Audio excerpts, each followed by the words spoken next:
Saya mu bismillahirrahmanirrahim.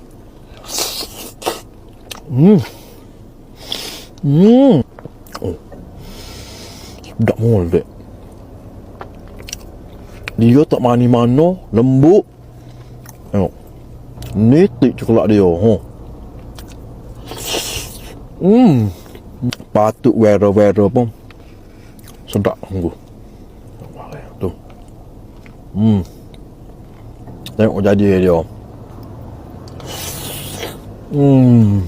Wow. Sedap. Okey, saya mau ni menu baru dia, Bon Istanbul. Saya mau tengok. Perut kita buka, saya mau tengok tu. Coklat dia tu, saya mau tengok coklat dia. Saya mau tengok tu. Ni menu terbaru dia. Tu. Pekak molek saya mau. Tu, kepekat teh coklat dia tu. Memang betul-betul premium saya mau tu.